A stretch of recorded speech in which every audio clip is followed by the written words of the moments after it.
She doesn't need much introduction. Brenda, welcome to the platform. Oh, good morning. Great to be here. Now, there's a verse coming up, I think.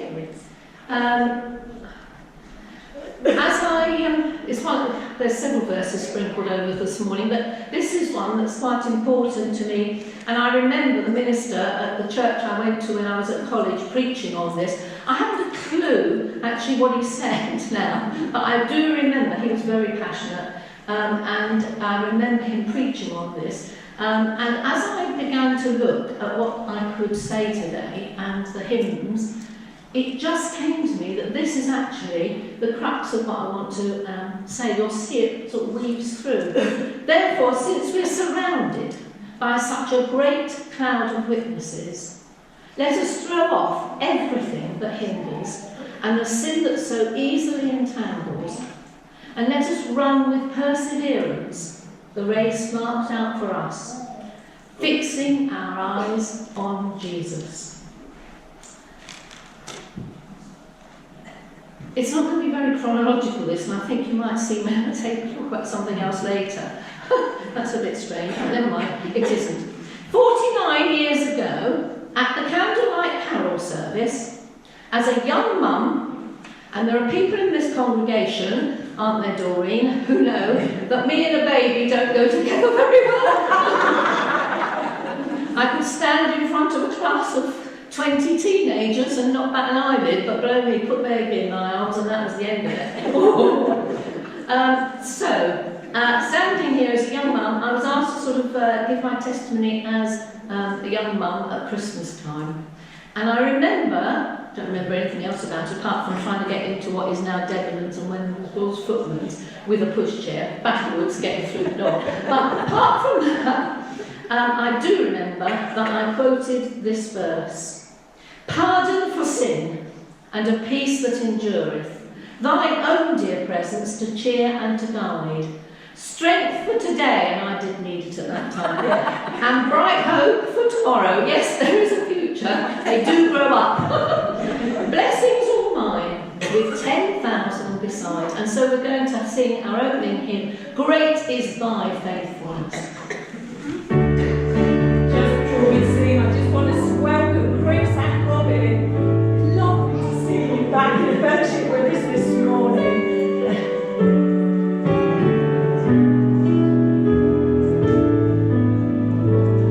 There is no shadow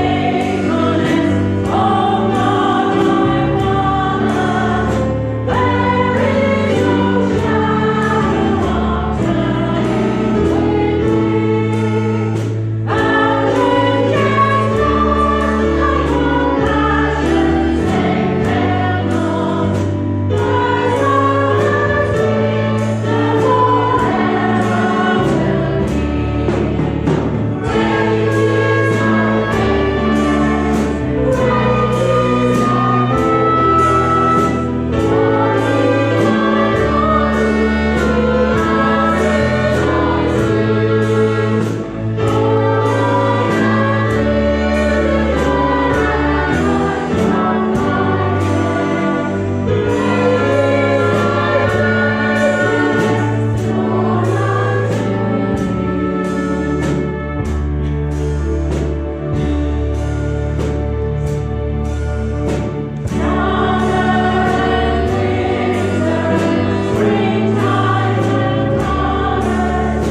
dedicated Brenda Mary Deeprose. So I've always had to spell my name because nobody knew how to spell Deeprose, and now they don't know whether it is me or not on the end of Clark. My parents had married in August 1938, and Dad went to war in 1940, and he was away until December 1945. According to my mother's diaries, he actually came home on the 24th of December 1945. There's quite a story there, but I won't go into it now. But she always said, I'm going to burn my diaries before I go. But she didn't. So they're good reading. As a child, I grew up with signs of war. I didn't realise, actually, like when Christine was speaking, I didn't realise that London wasn't a bomb site. That's all I knew. And, you know, seeing it now, I'm thinking, well, when I was a child, it was just raised a little bit to the ground. And that's how I grew up. I grew up with parents who loved the Lord. And if there's somebody, I don't know whether Naomi would help me, or another young person, would somebody come and open this box? There's no trick, but it belonged to my dad. And he made it himself. Right, can you open that and just bring out what's inside? If it will come out. Lovely, thank you very much. That's great, thanks. Dad must have made this because he was in the desert. He went on into Egypt and then up to Italy. And he must have made this because it fits his Bible. And inside this Bible are lots of notes that he made for later children's talks and things that he did. And also, there is a 1944 Scripture Union notes. I've got loads of these. I think my mum must have posted them out to him. But he was studying John, Esther and Chronicles in 1944. And I think he made that to put his Bible inside so that he could keep his Bible safe in the desert. I do actually remember, I wasn't going to say this, but I do remember he would never ever call corned beef either, because he used to have to drink corned beef out of a tin because it's sorry. Right. So I had loving parents, and I had a nana who just lived up the road, and two aunts who lived with her, and they're very important. They were part of my life. Now Michael says I shouldn't use this phrase, so probably you'll have to wipe it out of the thing, because as I was growing up, there were many unclaimed treasures. This is ladies who were not married. And I seem to be surrounded by them, but it's not surprising, is it? We'd had the First World War and the Second World War, and there weren't enough men to go round. So there were a lot of single ladies that I grew up with. One of my aunts was married, but sadly she was widowed very quickly. But the other aunt was not. She remained single, and there are quite a few other ones. Now this aunt, Auntie Grace, she was lovely. She used to cycle to work.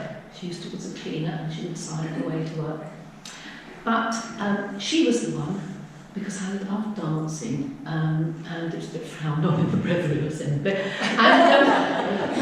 But when my sister was born in 1953, Auntie Grace gave me a pair of black ballet shoes, because we had a nice hall in our bungalow and I could dance up and down. And it was Auntie Grace who bought me my first second-hand bike, and it was Auntie Grace who bought me the bookcase that I still have in our bedroom. Oh, she was lovely. She was also the Bible class leader. We used to choose the songs that had grace in it.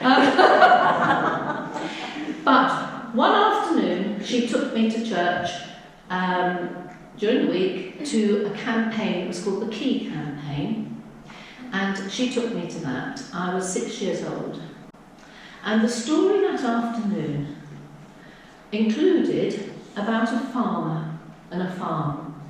And there was this farmer, and he had lots of chickens, and he had one hen that had just had hatched lots of chicks.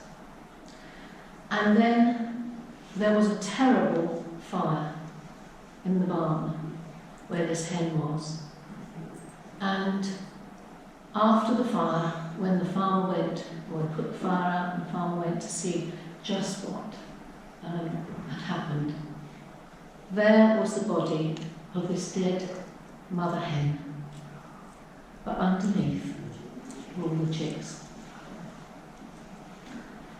And he or she went on to explain that that's what Jesus did for us.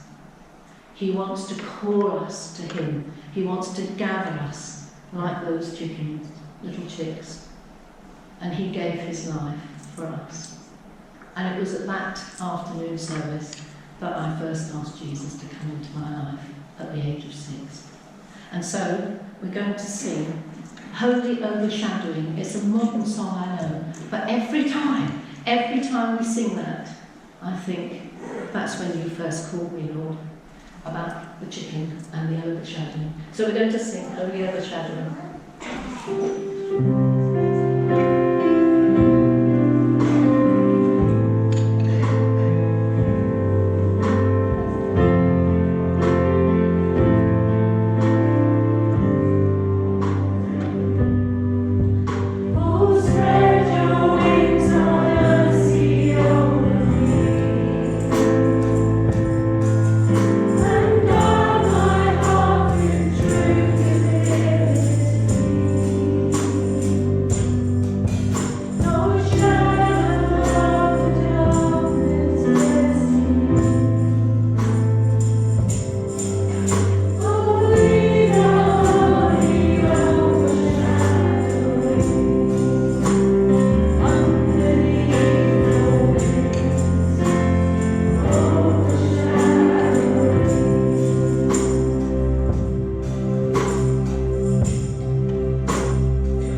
loving childhood. My parents were great, and I had a dad who told stories.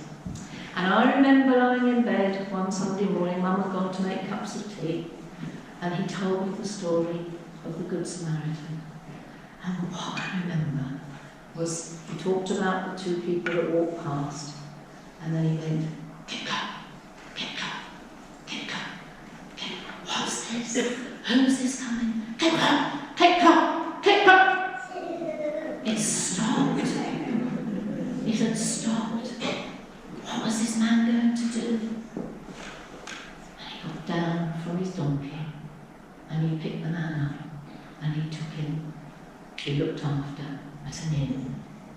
And he told me stories like this all the time. My dad was very keen on telling stories. We had lots of different services, but we had a once a month morning Sunday school at 10 o'clock at the church, and various people in the church would take it. And my dad used to take it every so often, and then I would go with him. And one of the choruses that he would get us to sing, and we're going to sing it in a minute, I've got a block of 3 that we're going to sing, but it was this. And you see, this is my dad. His heart was for young people always, and he used to get us to sing, "Wait not till the shadows lengthen, till you older grow. Rally now and sing for Jesus everywhere you go. Lift your joyful voices high, ring it clear through earth and sky. Let the blessed tidings fly, Jesus lives." And this was the chorus that we used to sing from. And so I put that one in. But hymns were very important because my dad had the most amazingly beautiful tenor voice. And I was learning to play the piano, and on a Sunday after the service we'd go up to the lounge and I went, "Oh Mum," I realise now just what my poor Mum used to do, but she would be cooking the Sunday lunch and we'd be singing our hearts out, and especially if they'd chosen the wrong tune in church. Right, you shouldn't have used that one. Right, come on Brenda, we'll do so and so and so and so. So I was playing the piano, singing the alto, and he was singing the tenor, but things like Crown with Many Crowns and all the other things. So it was absolutely super. So it was very important singing hymns and things. My mum had a very solid but very quiet faith. But her baptismal hymn that I remember her telling us was, "I'm not ashamed to own my Lord." And some of you will know that, I see. Brian knows that. Was that yours? You've done it. Yeah, you've heard it. But the other thing that I thought of about my mum was once we went away to Liverpool, just my mum and sister and I, to my cousin's wedding. And we had to share a bedroom and a bed. And I'd gone to sleep, but when I woke up, I suppose later in the night, 12 I suppose, what I noticed was my mum kneeling at the foot of the bed, saying her prayers. It's things like that that just remind you. But she was a wonderful Christian woman. And as I grew up, I could talk to her about anything and everything. And I did. So that was really lovely. In Barnet, in the summer, in Barnet Park, there was a big tent erected. And during the week, it had Punch and Judy and talent shows and all the sorts of things to amuse children in the school holidays. But on a Sunday evening, the churches got together and they had a sort of hymn singing thing after church. And I can remember, there's funny things that sort of stick with you. I remember sitting between my mum and my nana. And my nana was widowed when my mum was 14.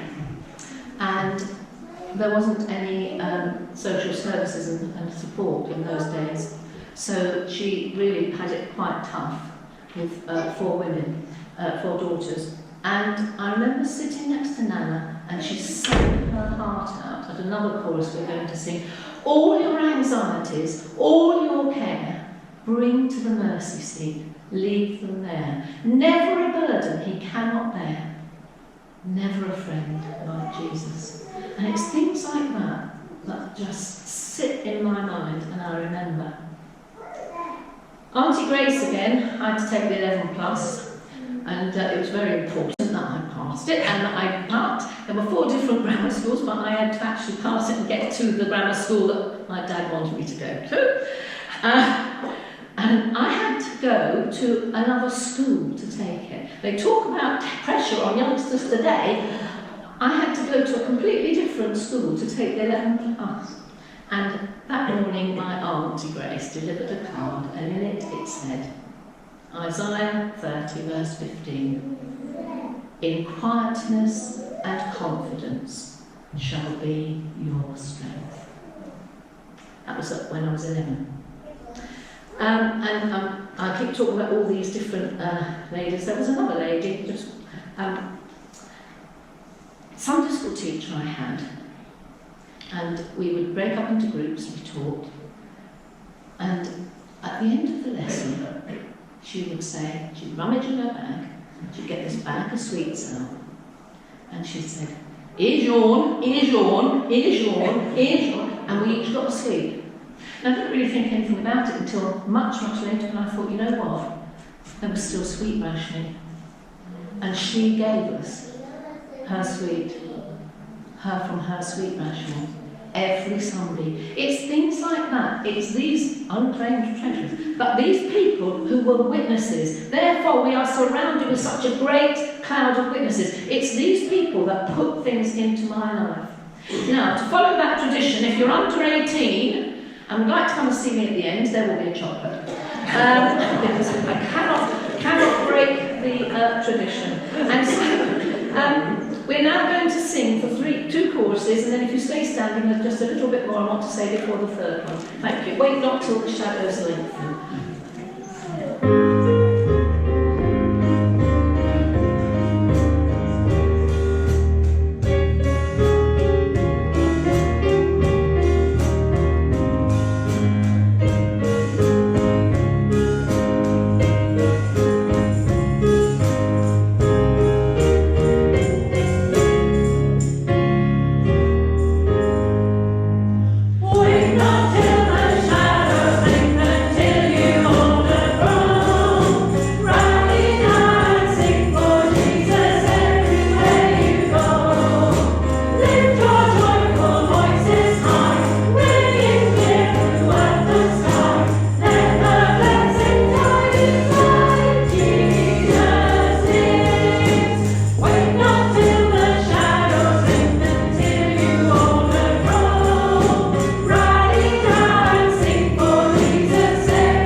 Not that I doubted that, but did I really pray the right prayer? Because I was only 6, and did I really understand it? Though my dad had taught me bits more as I went on.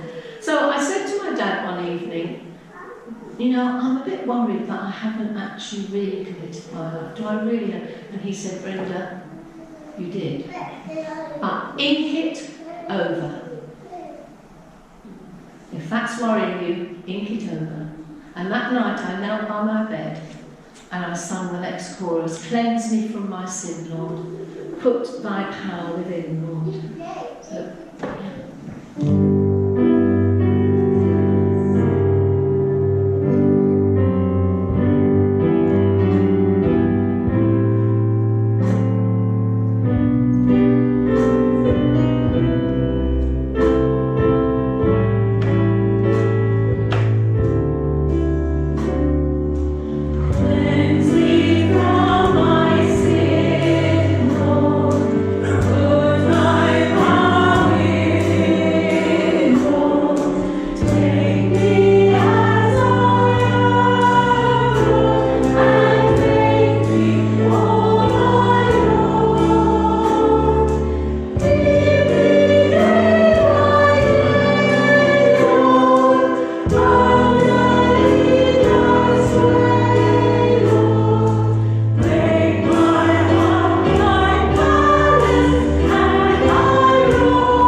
yeah. Evening service, and the first Sunday of the month, between Sunday school and the evening service, we'd go down to the local hospital and take a half-hour service.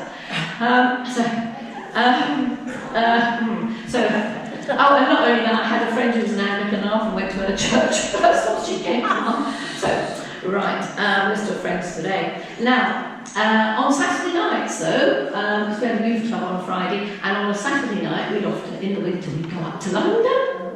And when our oldest grandchild asked us the other day, do you think I'm old enough now to go to London on my own? Michael said, yes, of course you are. I said, I don't think I was supposed to say that. But we went up to various Christian rallies, and I used to go up to Bloomsbury Central Hall, where they did long Bible studies and I remember a series on the Minor Prophets. But I have to be honest and tell you that it wasn't really the draw of these services, but it was the fact that our youth club was mixed, boy and girl. And so getting up there on a Saturday night, giving out tracts in Leicester Square, and various things like that. But there were definitely, there was a hidden agenda there. It wasn't just going to these things. Right, let's talk. Now this is going to surprise you, but I was a very opinionated, bossy young woman. I know you can't believe it now. But at high school, I had very, very good and patient teachers, and when I think back, some of the things I said to them. Anyway, I had a really, really good secondary education, and I have continued to draw on that right the way through. Even now, Michael says, well, do you know all about these Greek gods and goddesses and things? I was baptised at the age of 13, and when I decided to be baptised, there was a real peace that just flooded through me. I thought, oh, is it right to do it? And I thought, yeah. And that was lovely. And this is the verse they gave me as I came out of the water.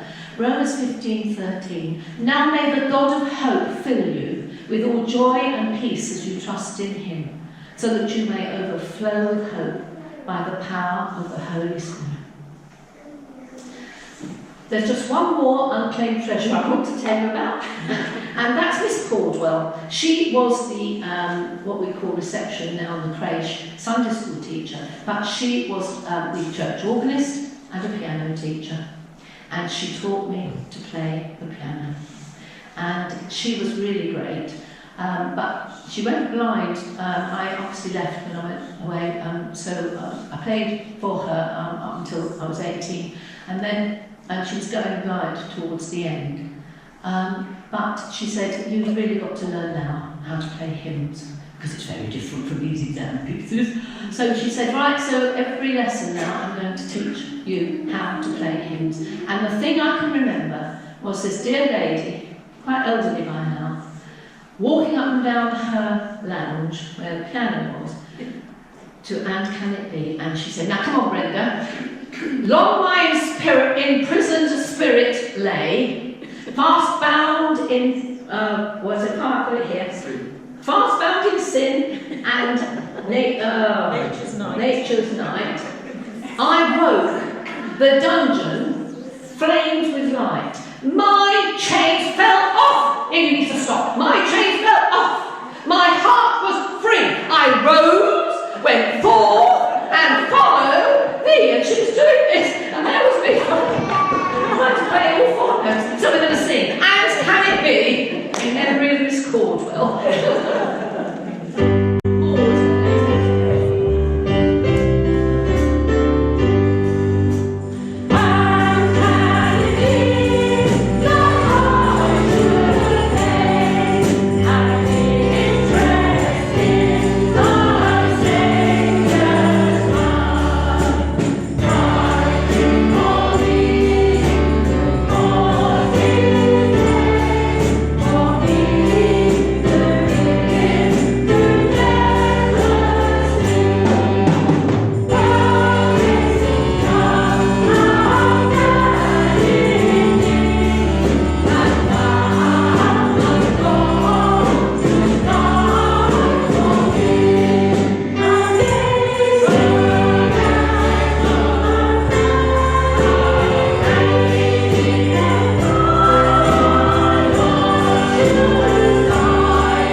yeah, I'm going to have to rush on here. Right. Yes, this wonderful school I had, and there's so much I could say about the way they approached it. But anyway, they brought in a careers advisor, and we had to go in one by one. And they chatted away to you, and then they said, right now, just going to ask you a few questions, because that will guide me in the area I need to point you in. And I said, you can do what you like, but there's one thing I'm not going to do, and that is I am not going to become a teacher. So she went through her questions. And she said, well, actually, the thing you've come out with best is I think you ought to be a teacher. Anything but teaching is what I've written down here. Anyway, the thing was, the Lord had his hand in it, you see, because I wasn't that bright, so I couldn't get into university. And because of a brilliant history teacher we had in year 8, I decided I wanted to follow a career with history as its base. So the only way to get a qualification in history was to go to a teacher training college. Because I applied to 6 universities and only got a waiting list place at Cardiff. So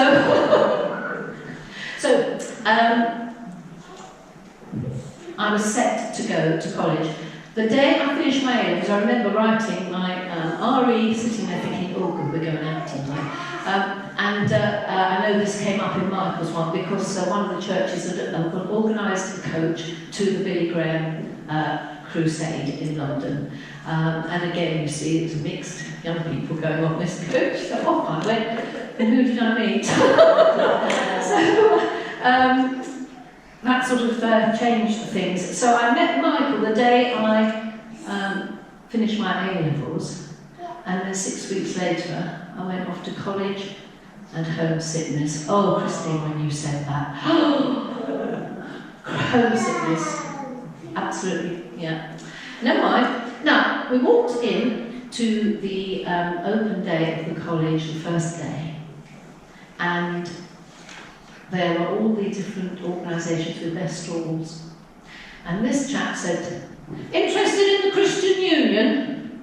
Of course, my parents said, you would be, wouldn't you?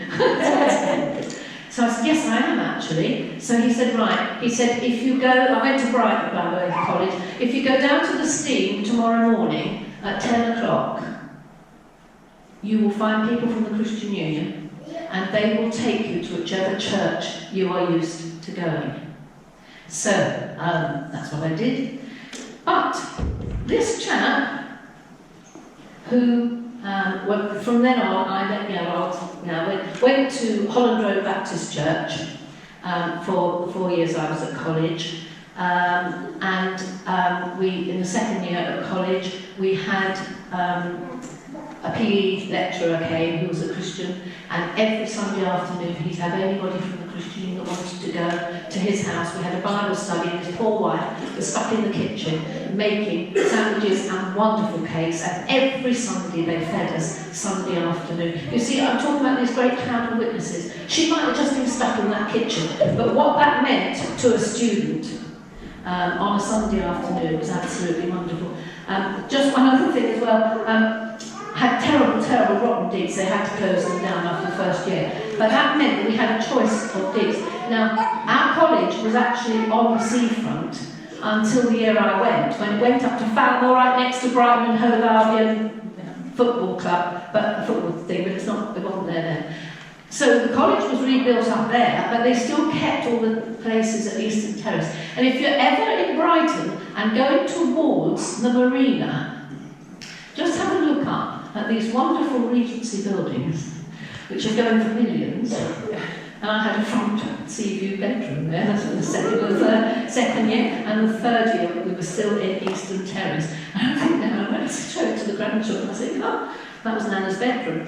Right, so, but who was this chap who said to me, you want to join the Christian Union, you'd like to come to the Christian Union? It was Dave Fellingham. Oh. And so we're going to sing At Your Feet We Fall, because every time I sing that, I think of Dave and what that just, do you want to join the Christian Union? What a difference that made. Yeah. Yeah.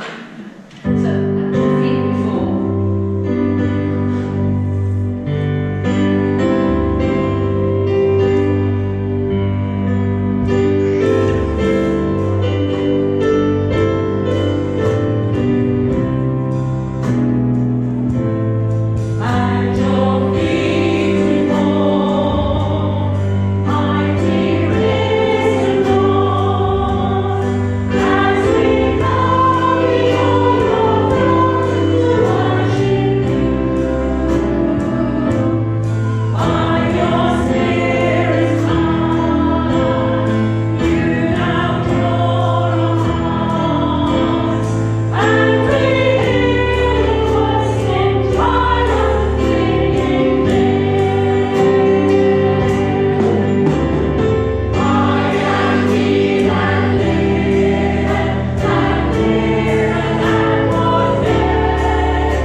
Because You take as long as you need, Brenda. oh, it's going to take forever.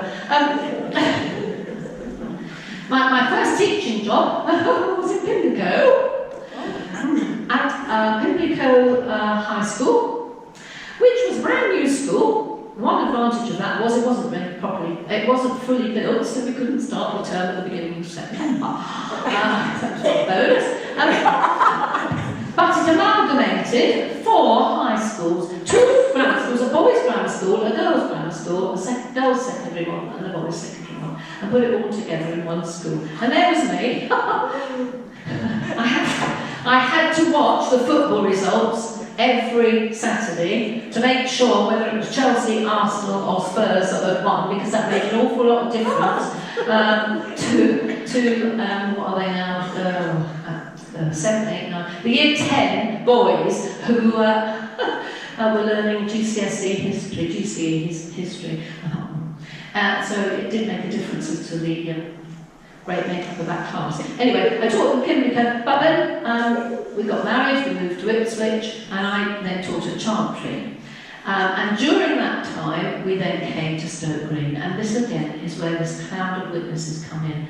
There were just so many people that were so important, and there were quite a few of the older people who weren't that old, but older, who would babysit for us as well. So that was wonderful. But people like Norman and Jessie, who would have called Reverend and Mrs. Harris at the time, Reg and Vi Kirby, they had a fantastic influence on me.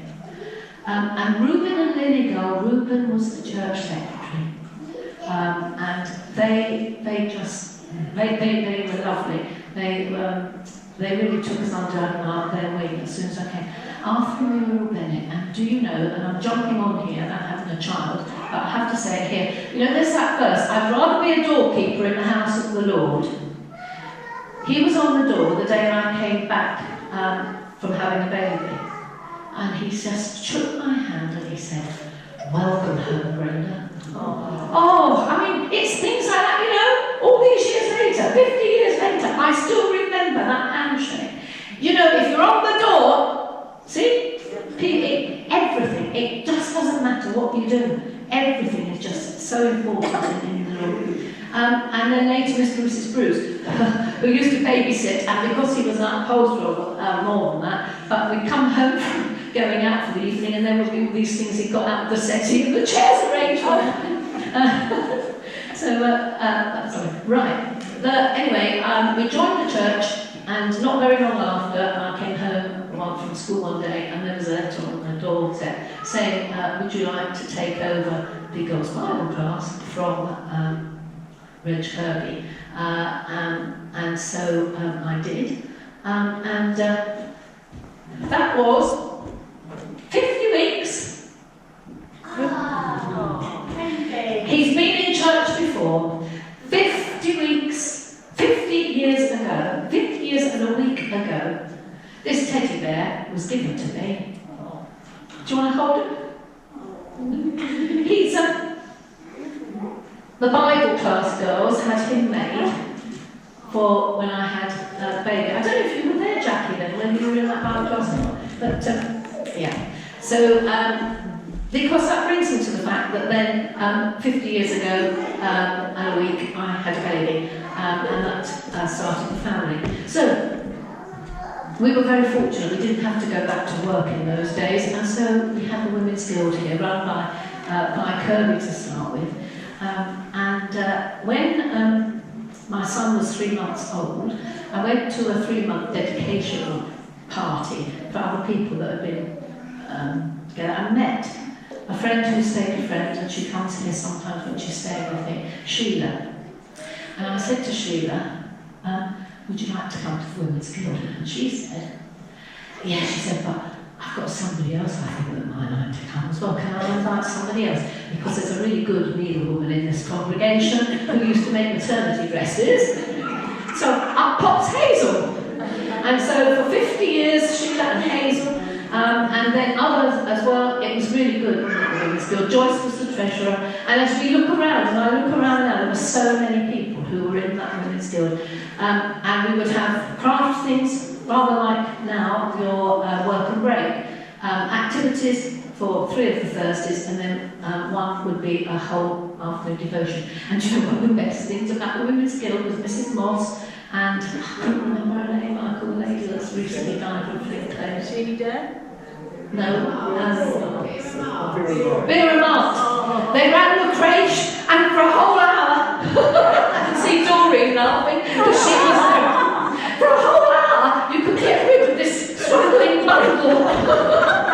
That was, the Women's Guild was really, really good. And actually, that's where we started connecting up with Kevin and Sue in Africa, and we would send presents out for the boys, wouldn't we, Joyce? Yeah, sending birthday presents and Christmas presents out for the boys. Right, so anyway, that's the Women's Guild. So that meant I had a son, and then I had a daughter in 70, so son 75, daughter 77, and so I didn't go back to teaching at all until, and then I did supply for several years, and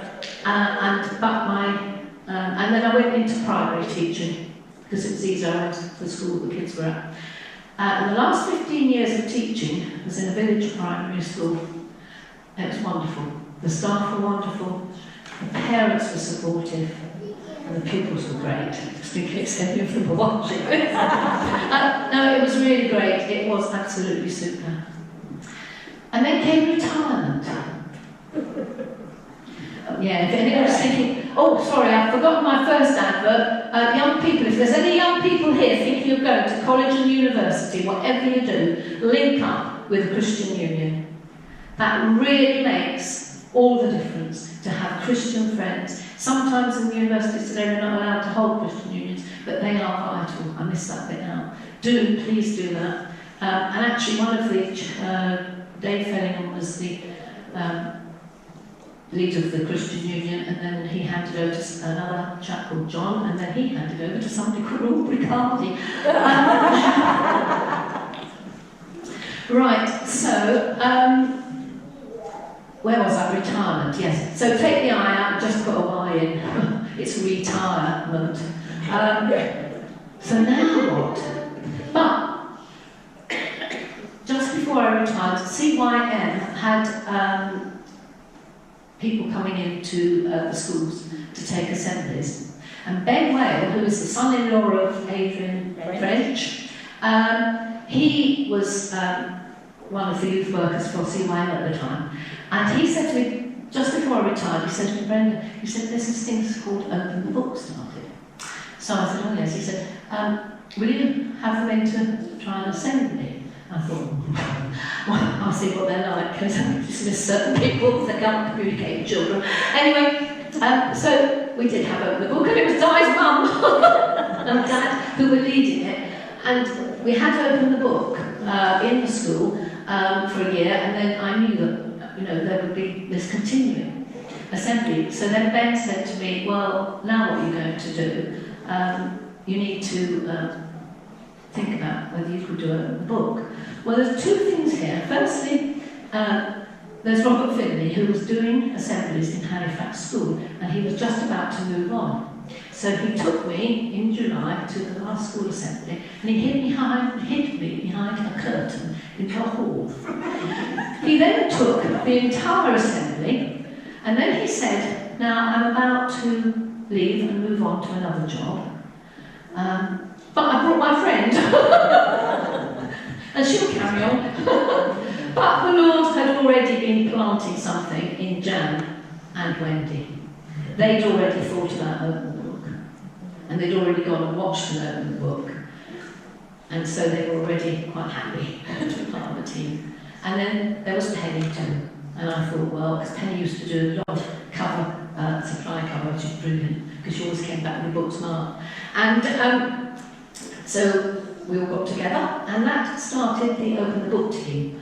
So, you've had enough of me, they're going to come and read you a story.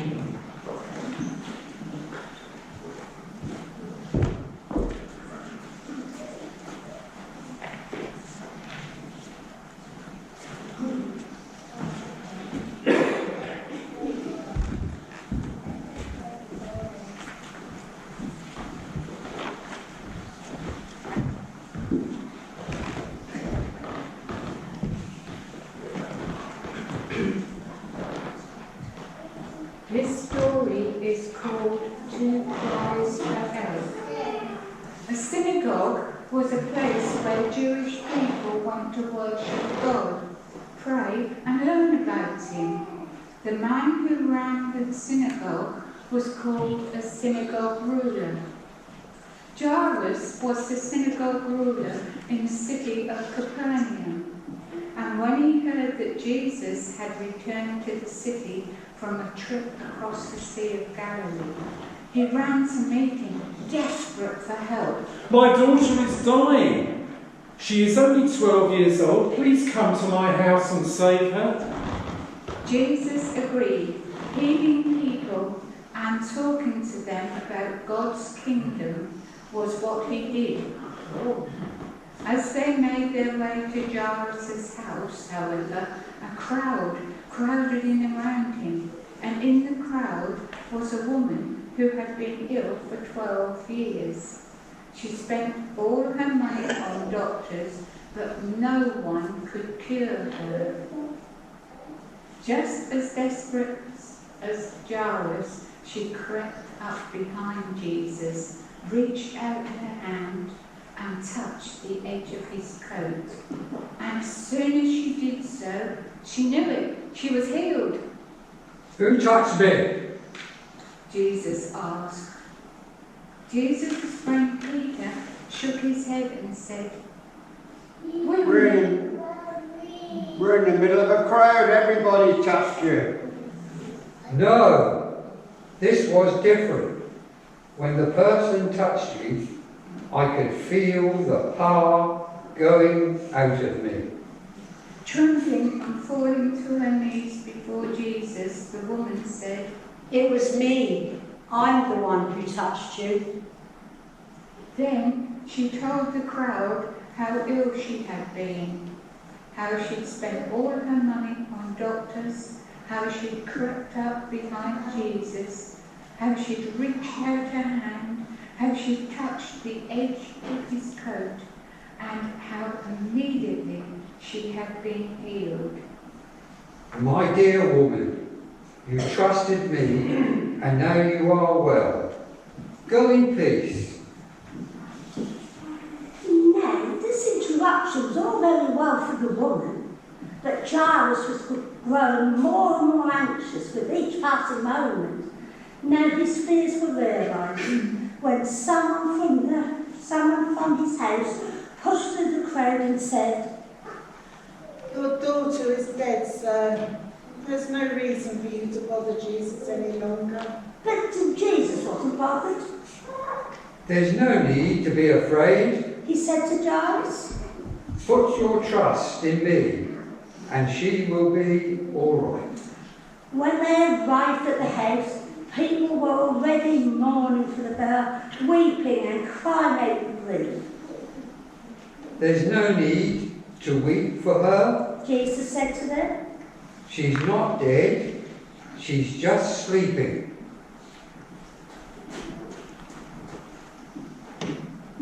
Of course she's dead. they replied. And what he had said sounded so ridiculous and so impossible to them all. All they could do was laugh. But Jesus was dead serious.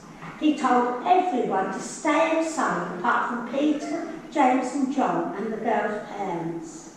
He went into the house, took the girl's hand and calling out to her said, "Get up, child." And just like that, she did. Her parents were amazed. Then Jesus did the most practical, ordinary, everyday thing in the world. The girl looked hungry. I think you need to give her something to eat. And what a marvellous meal that was.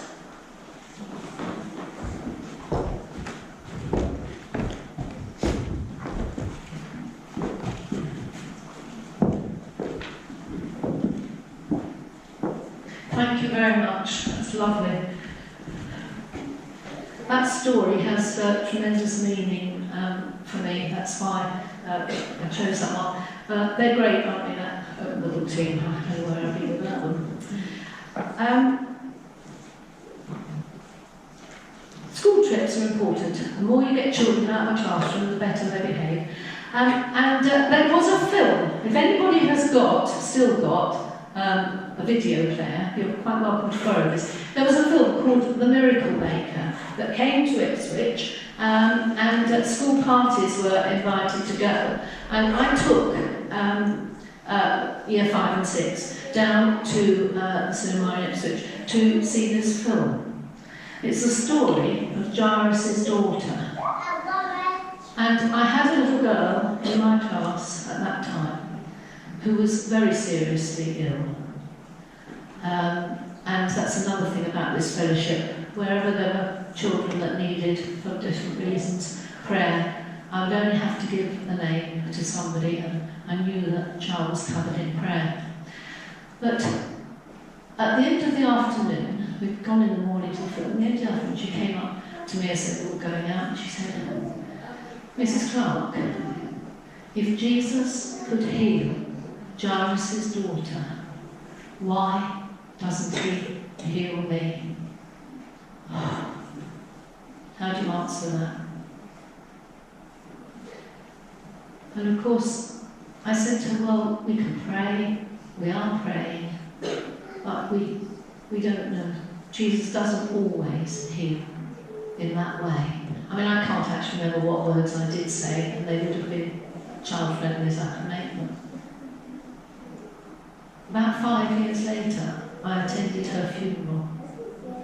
It was one of the happiest funerals I've ever been to. We all wore pink, as requested, and that girl had found Jesus.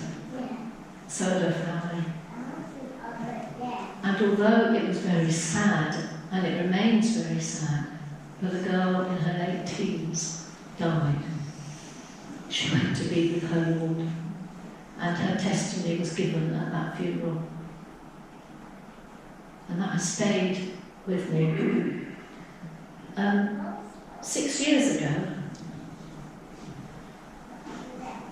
on the Wednesday, I was invited to Halifax School to a staff meeting to take my models in and tell the story in a way that can be used in our lessons.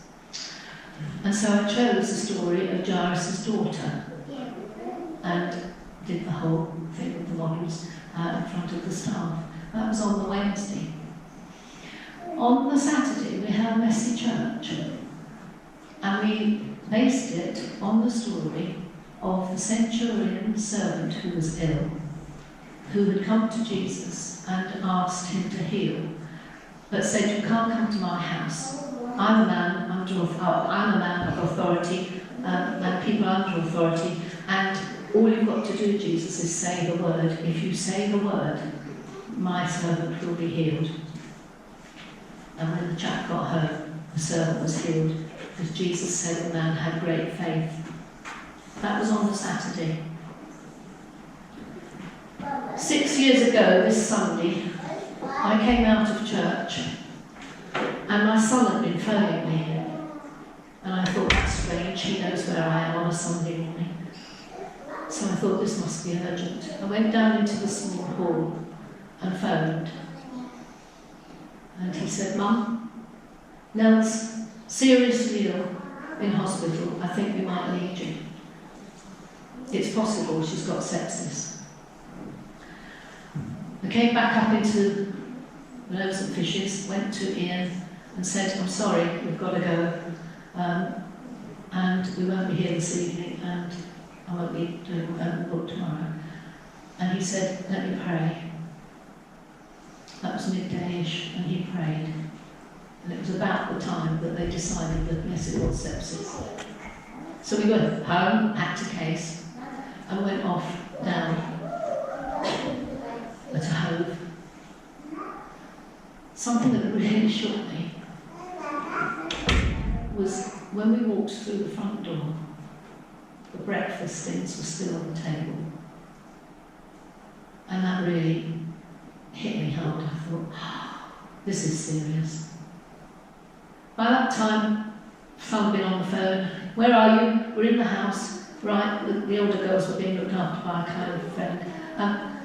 We're in the house, right, keep your phone on right now. Go upstairs, tell you where to find a case, tell you where to find some clothes, and he gave me all these details of things that I got to find shopping. And then will you come?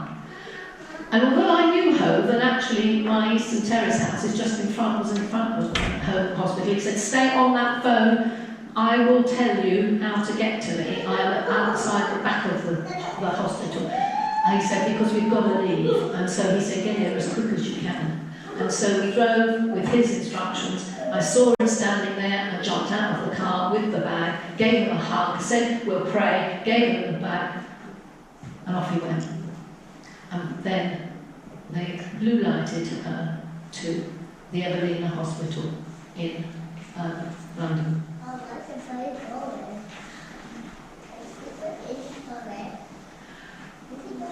Do you know,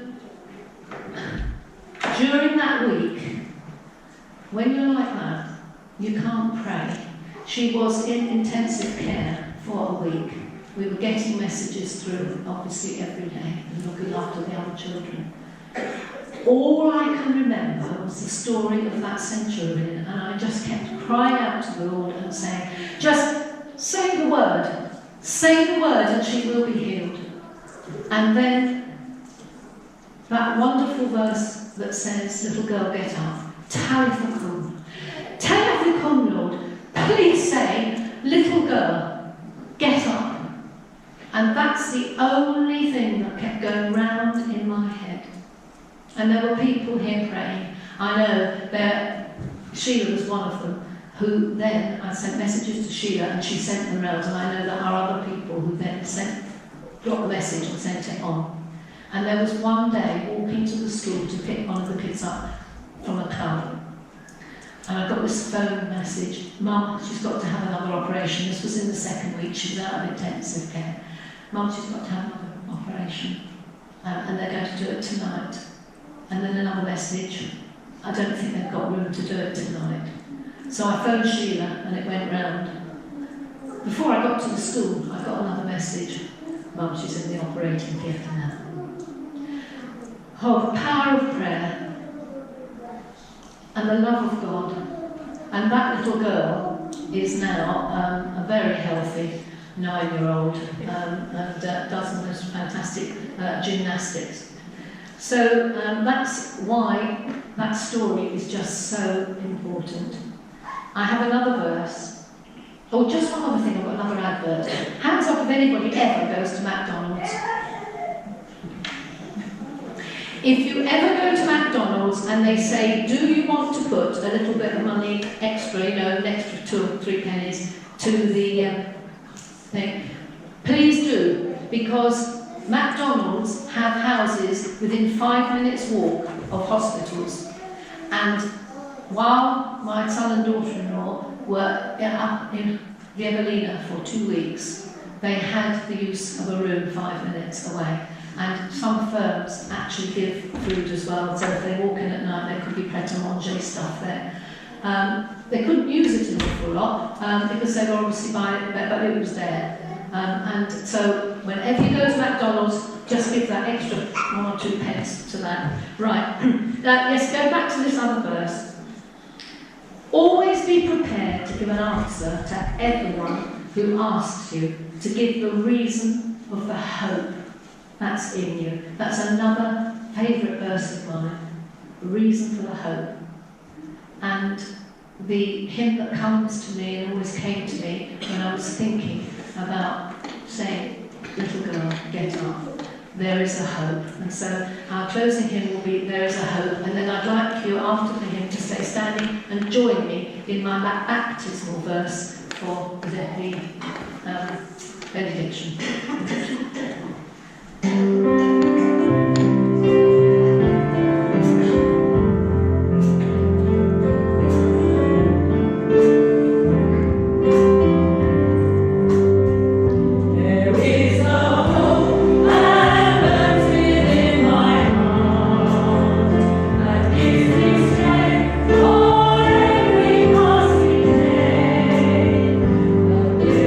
Glory, now revealed.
So will you join me in saying the benediction together?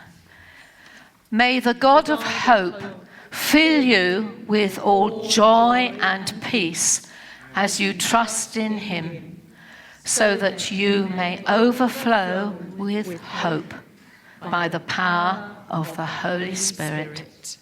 Amen.